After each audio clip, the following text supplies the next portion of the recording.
This is part 2 of chapter 10, and we are reading from The Rape of the Mind.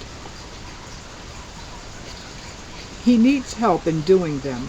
He needs protection, and for this protection and help, he must rely on those grown-up giants, mother and father. He is utterly and completely dependent, unable by himself to find adequate responses to his needs. There he is with his pitifully limited means of adaptation, with his minimum of innate patterns of action, warmth, food, and love, things which he needs to sustain his life, come to him when he does the right thing. And the right thing is the learned, civilized thing, not the instinctual, primitive thing.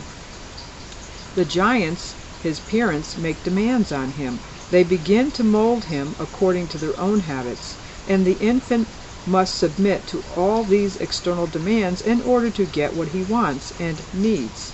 He must follow the hundreds of subtle, incomprehensible educational rules in order to be paid back with the affection and protection on which he is so dependent. All of this transforms him into a more or less conforming being. His parents' morality is, as it were, sucked in and becomes an ever-present force inside him. He is imprinted with all kinds of habits which serve to condition him into the particular form of adaptation his parents and his society think good for him. The forms his adult behavior will take are foreshadowed by the forms his parents' behavior take. The patient mother imprints patience on her child. The anxious, compulsive mother imprints tensions on hers. The child who is brought up in a loving environment will develop inner pictures of love and affection, and will be better able to accept all the restrictions his parents impose on his freedom, all the rules they lay down. He will accept timetables, toilet training, parental confusion, without too much inner protest, even when his needs run contrary to these social demands. He may want to be fed at a time when, according to his schedule, he should not be hungry. He may want to sleep when his parents want him to be awake. Society demands of him that he learn to postpone his own gratifications, and he will react to this demand in a manner contingent on his own sense of security in his parents' affection. Having to wait for food, not being allowed to suck anymore, having to control his need to excrete. All of these require the child to make new and difficult adaptations. His urge for immediate and unconditional satisfaction of his needs has to be transformed into something much more complicated, a whole pattern of learned responses.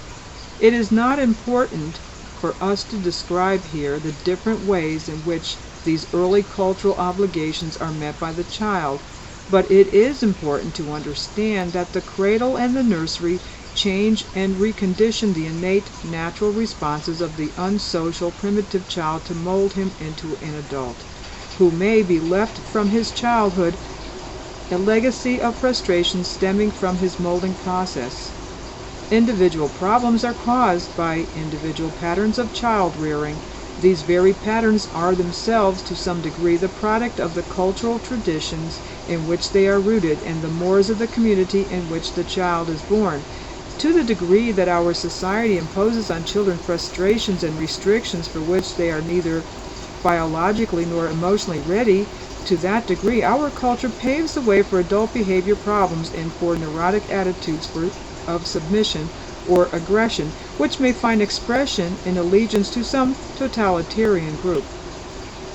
Conditioning a child into a servile and submissive attitude, for example, may start when parents rigidly imprint automatic rules of conduct on the infant. They may make a time maniac out of him or a cleaning automaton.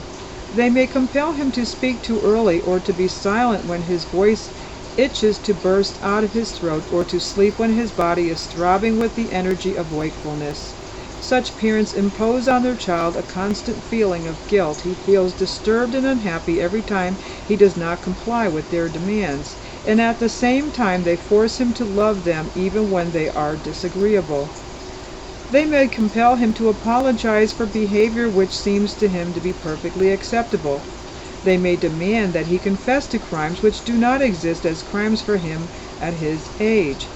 Some techniques of brainwashing can be seen at the cradle. The parents may cross-examine him, tie him to their apron strings, or keep him constantly under their eyes. With their solicitous attention, they never leave him alone to enjoy feeling of being secure with himself. The helpless child in such an environment becomes emotionally insecure. In exchange for more borrowed security, he becomes more conforming and submissive. Although this conforming behavior covers up tremendous inner protest and hostility.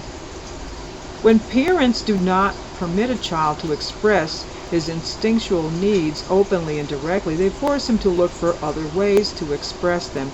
If during his early training, which may start on the day of his birth, the infant encounters endless restrictions to the direct expression of his needs, he will try to communicate these needs in indirect ways, through tension, restlessness, and crying. Instead of being able to use natural outlets for his instinctual drives, the child is permitted and conditioned to act only through suppression and control of the drive. In his struggle to bring the drive under control in order to please his parents, the child's natural means of expression have become inverted. Instead of expression, he acquires repression. This is where the roots of such adult behavior as abject submissiveness and the urge for conformity lie. The groundwork for this masochistic pattern of giving in is formed in infancy.